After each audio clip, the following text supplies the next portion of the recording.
Attha Pannatti. The second one is called Attha Pannatti. Attha Pannatti, Attha means here's a thing. Attha Pannatti is thing concept. That means the object conveyed by the names or concepts are Attha Pannatti.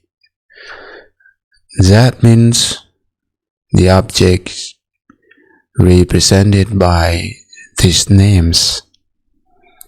They are called Pannatti because they are made known. Here we get the passive meaning of the word Pannatti. Sometimes it is good to have two meanings to a word, but sometimes it is confusing because it can mean both things. So we have to understand which meaning is being used in a given context. In the word Attha Pannatti, the word Attha Pannatti means something which is made known, something which is made known by a Nama Pannatti, by the name. Again, let us take the examples. Car.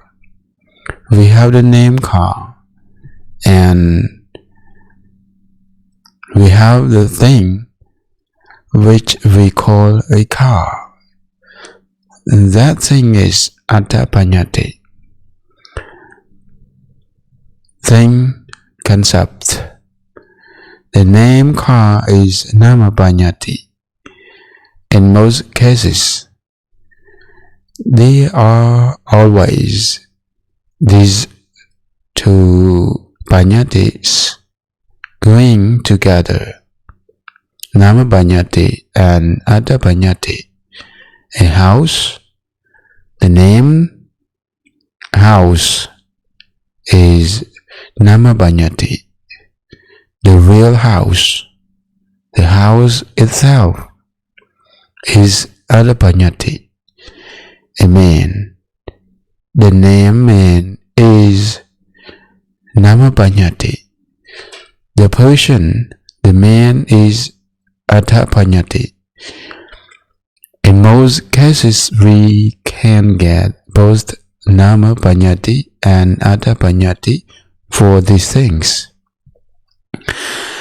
When we say objects, we mean both mental and physical objects. Mental states are objects. Material states are objects. What about the name given to a mental state called contact? It is phassa. That mental contacts, the contact of mind with the object with respect to that mental factor. Can we get two Pannattis there, Nama Pannatti and Attha Pannatti? We have not come to Paramattha, ultimate truths yet. Contact or phassa is one of the ultimate realities. So in the case of phassa, we can have Nama Pannatti because phassa is a name. The contact itself, however, is not called Attha Pannatti. It is Paramattha. It is ultimate truth. With regard to names given to those belonging to ultimate truth, we can have Nama and Attha. Nama Pannatti and Paramattha, ultimate truth, not Nama Pannatti and Attha Pannatti, with regard to other things. Those that do not belong to ultimate reality, there can be these two concepts, or Pannattis, Nama Pannatti and Attha Pannatti. You can see many Nama Pannattis and Attha Pannattis all around you. These concepts, these conventional usage, we cannot do away with them. We cannot avoid using conventional terms, conventional language when we communicate with other people. That is because we live in this conventional world. We have to use the terms of conventions to make the meanings known to other people. Otherwise, there would be great confusion. A man is made up of 5 aggregates. A woman is also a group of 5 aggregates. If one says a group of 5 aggregates comes to the monastery, you don't know if it is a man or a woman. So we cannot do away with conventional terms when we speak, when we communicate with each other. But we must understand that what ultimate realities we are talking about when we use these conventional terms. Pannatti is timeless. These are called concepts. Concepts are said to be out of time, beyond time, timeless. There are people who want to accuse against this. Pannatti, or convention, or concept, has no existence of its own. In its own right, what is Pannatti? You cannot grasp it in your hands.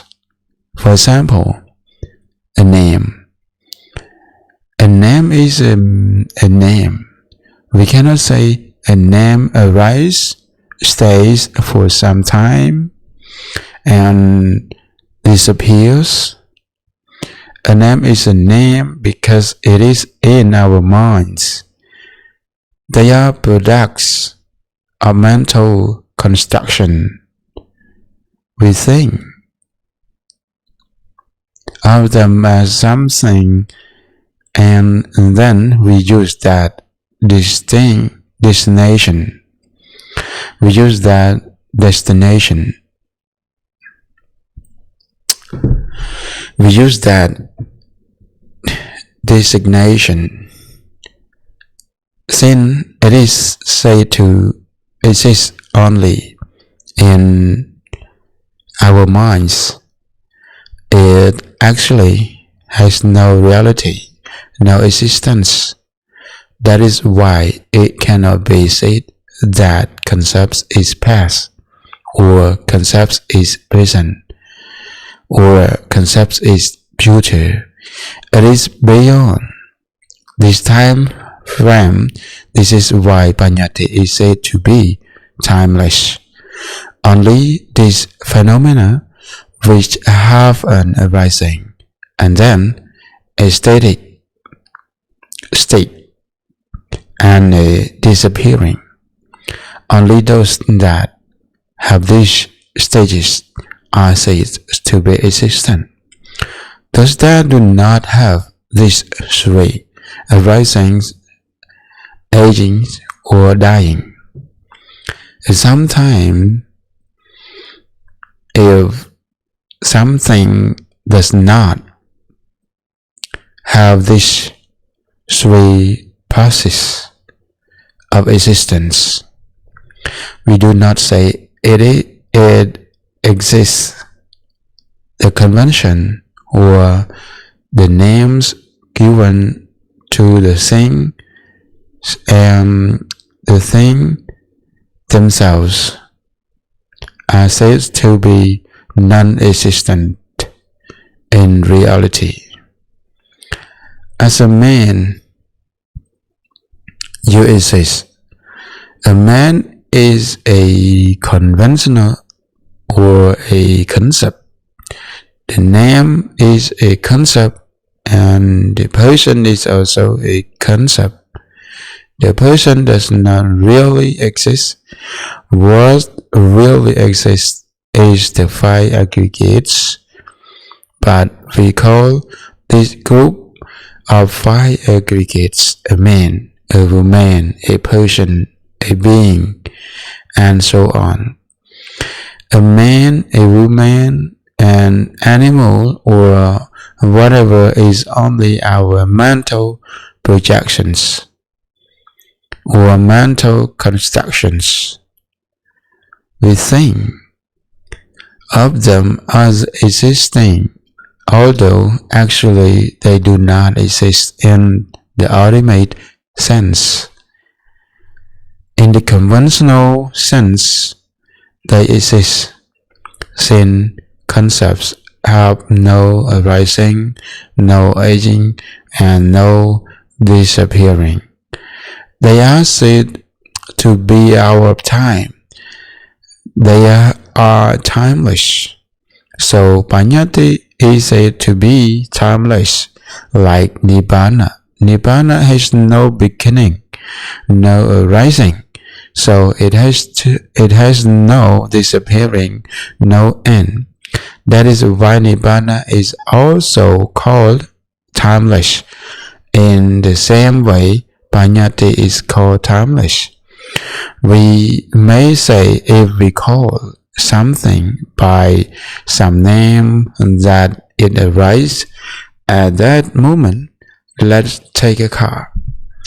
That's my favorite example. Somebody invented a car and then he called it a car. You may accuse that the convention or Pannatti car arises at that time. Actually, since the Pannatti is in your mind only and is not an ultimate thing, we cannot say that it arose at that moment or that it exists. We can understand more with names. You give a name to a child. You call it by that name, but we cannot say when that name first came into being.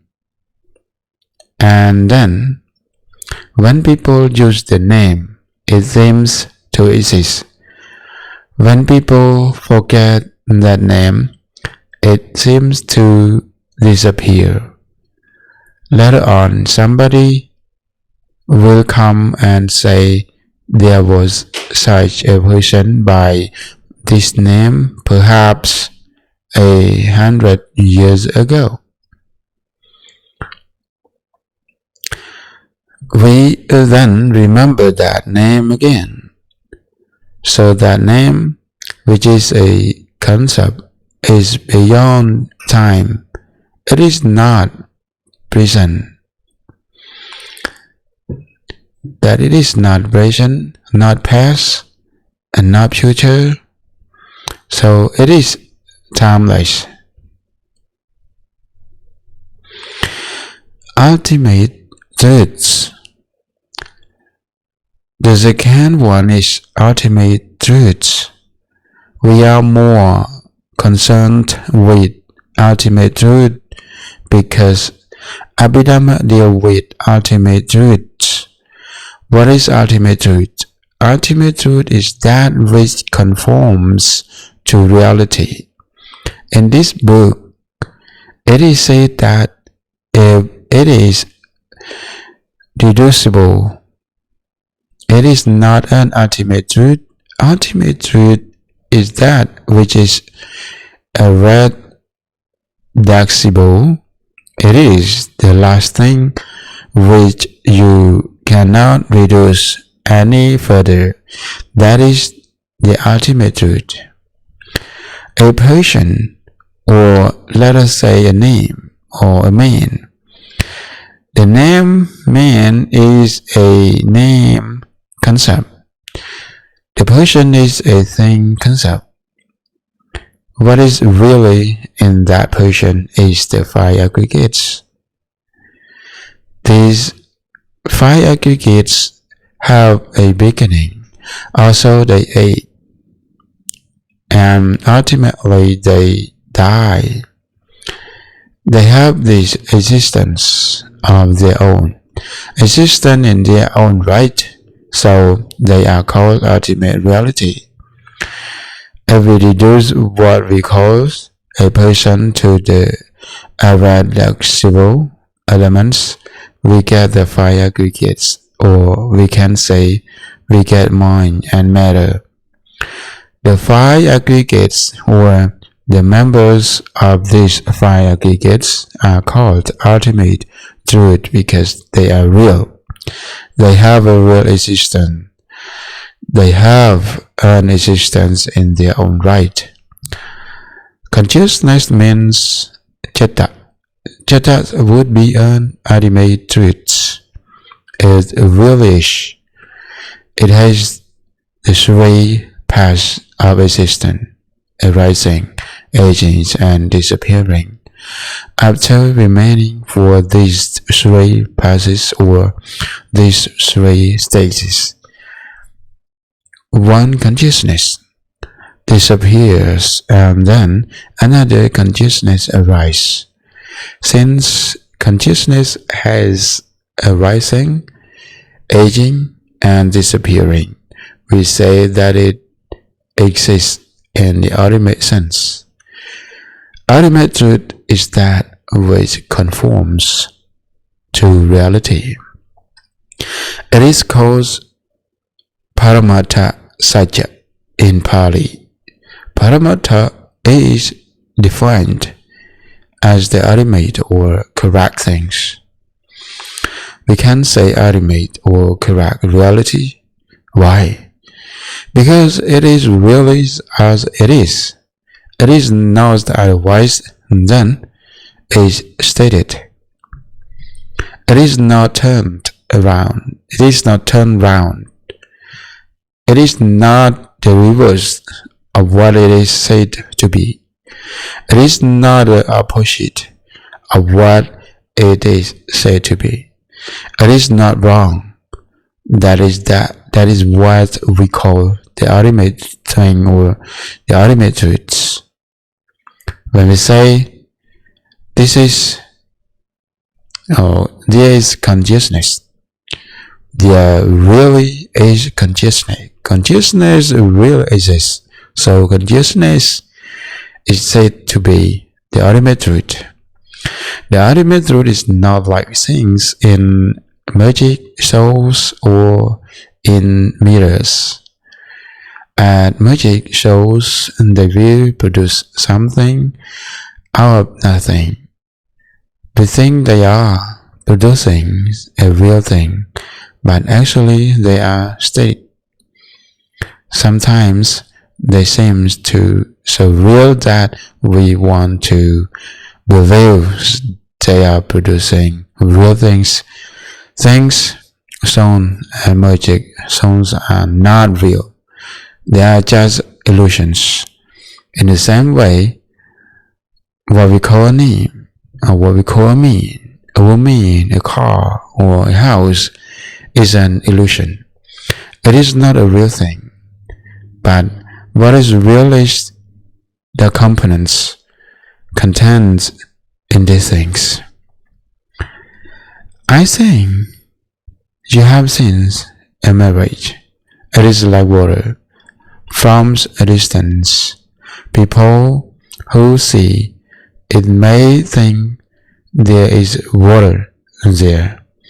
You follow the water, but you never get to that place. It moves with yourself. In Pali, it is called deer's craving. The deer see the marriage in the distance. When they are thirsty, they will follow the marriage until they fall and die. A marriage is not a real thing. If you have seen it, it looks like it is real. It looks like there is water up there. When you get closer to it, it moves further and further away from you. That is an illusion. Paramattha, the ultimate thing, is not like that. It is real and it really exists. That is why it is called ultimate thing. Another meanings of Paramattha is it can be seen by oneself. It can be realized by oneself. We can say it is to be seen by oneself. It is to be experienced by oneself. The ultimate realities can be seen by ourselves, by us. They can be experienced. It can be experienced by us. Ultimate realities are not like things owned by hearsay, which may or may not be true. When we hear something about somebody from someone, it may or may not be true because it is hearsay. We cannot be sure that it is really true. It may be false. We have not seen it for ourselves. Once we see it for ourselves, and then we know it really is. Then we know it is true. Things we know from hearsay. Things we know from report from others may or may not be true. Such things are not called Paramattha. In order to be called Paramattha, they must be experienced by ourselves. Let us take consciousness, especially when you practice meditation. You know there is consciousness. You know that your mind goes out here and there. You can experience it, or you can see it for yourself. It is not through reading books or attending talks or by speculation, but by experience that you can see that some things which are experienced by ourselves are called ultimate truths. For example, feeling. It is too real. You sit for meditation and after some time you get pain there. Sometimes it becomes so intense that you have to give up. It is very real. You can experience it. You know that there is a feeling. You know there's painful feeling. Or if you are happy, you know there is pleasurable feeling. You know it for yourself because you have experienced it for yourself. You don't have to go to another person to verify this. What you directly experience for yourself is called ultimate reality. Ultimate reality can be verified by one's own experience. This definition shows that until we see them for ourselves, they are not ultimate realities for us. We may take, for example, Nibbana. Nibbana is the highest of the ultimate realities. Until we see Nibbana for ourselves, until we realize Nibbana for ourselves, it is not yet an ultimate reality for us. I may say, may I attain Nibbana, or may you attain Nibbana, or I do this meritorious neither I may get to Nibbana. We always say that when we say Nibbana, the Nibbana we are taking in our mind is not the real Nibbana. It is just the name concepts Nibbana, but when we say it for ourselves, when we experience the enlightenment for ourselves, then we will know Nibbana through direct experience. Only then will Nibbana become ultimate reality for us. Until we reach in that state, although Nibbana is an ultimate reality, it is not yet an ultimate reality for us. For some things to become an ultimate reality, it must be real as it is stated. It must not be otherwise than is stated. If it is said there is consciousness, the consciousness also it must be experienced by oneself. It is to be seen by oneself through direct experience. There are similes or examples to explain ultimate reality and conventional reality. The most obvious is a house. What we call a house is not ultimate reality. The ultimate reality is the parts. Without these parts, there can be no house. If you take away this part one by one, you don't have a house. The same is true for a man. If you cut that man into pieces, one by one, you lose the man. There is just a heap of different parts of the body. It is just a symbol. What is real in a man is just the parts and not the whole. Without the parts, there is no whole.